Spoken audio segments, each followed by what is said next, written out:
समीर जी, जो बात आप कह रहे हैं ना कि विपक्ष जो है वो मौका चूक गया, राहुल गांधी भी मौका चूक गए।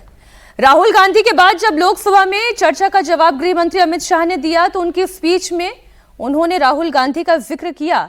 राहुल गांधी की बातों से नाराजगी थी, लेकिन प्रियंका गांधी से सीख लेने की बात जो गृह मंत्री अमित शाह ने कही वो हिस्सा भी आपको सुनना चाहिए। भाषाओं में तीव्रता से भावनाएं व्यक्त नहीं होती है।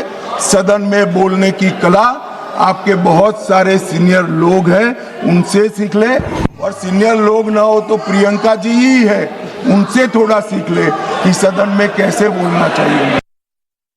ये जो बोलने की कला है, ये मैं मानती हूँ हर्षवर्धन जी, जरूरी नहीं कि हर किसी के अंदर बोलने की कला हो और बोलने की कला से वो लोगों को आकर्षित भी कर ले, लेकिन कब, कैसे, कहां और क्या सलीका होना चाहिए। मैं तो ये कह सकती हूँ Harshvardhan ji, I find Priyanka Gandhi much better than Rahul Gandhi.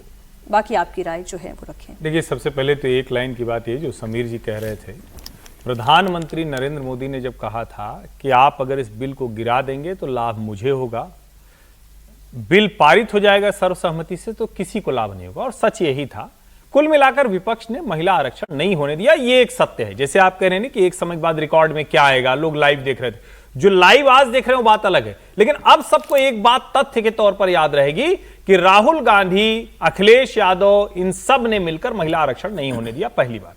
दूसरी बात क्या है, मैं प्रियंका जी पर बात करूंगा, और अगर मैं वही पूछने जा रहा था कि राहुल जी के बाद आप प्रियंका जी की बात कर रहे हैं कि नहीं, वो तो करना बहुत जरूरी है, मुझे लगता है सबकी राय इस पर आनी चाहिए। लेकिन उसके पहले एक बात जरूरी, अमित शाह ने बोलना सीखा। जो लोग उनको, चूंकि 2007 से मैं भी जो देखना, एक तरह से कहें कि दोनों नेताओं को, अमित शाह को बोलना नहीं आता था।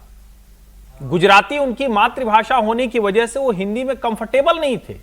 यहां के पत्रकार कहते थे कि अरे अमित शाह बोलते ही नहीं, बोल ही नहीं पाते हैं। वो रैली में जाते थे तो जरा कुछ नहीं, थोड़ा पहले उनके अध्यक्ष रहते का भाषण निकलवा लीजिए, वो बोल नहीं पाते थे। और आज देश का सबसे शानदार स्पीकर, फैक्ट के साथ, लॉजिक्स के साथ, वो अमित शाह है। तो राहुल गांधी क्यों नहीं सीख सकते भाई, 20 साल से सदन में है। और जो उन्होंने कहा, मैं ये मानता हूं राहुल गांधी को तुरंत प्रभाव से कांग्रेस से मुक्ति लेनी चाहिए अगर कांग्रेस को आगे बढ़ाना है। प्रियंका गांधी वाड्रा को कांग्रेस का राष्ट्रीय अध्यक्ष बनाना चाहिए। प्रियंका के अंदर वो सारी सलाहियत दिखती है, सारी वो चीजें दिखती है जिसको नेता के तौर पर, अब ये अलग बात है, उस पर हम लोग अलग से डिबेट करेंगे कि भाई कहां वो कितना परिणाम दे पाएंगे, कितना उनके पास समय, ये अलग चीज है। लेकिन जो परसेप्शन में होता है, जो स्पीकिंग है, जो कम्युनिकेशन है, अपनी बात जो कहना है, नैरेटिव है, सहज तरीके से, सरल तरीके से प्रियंका बोल जाती हैं। और राहुल मैजिशियन पता नहीं कौन सा ऐसे फंस गए थे, कह रहे थे ताला लग गया था, तो वही हाल है, राहुल के व्यक्तित्व में ही ताला लगा हुआ है, वो खुल ही नहीं सकता है कभी। ये बहुत सीरियस नोट पे कह रहा हूं, कांग्रेस का भला होना है तो प्रियंका को अपना नेता बनाना चाहिए।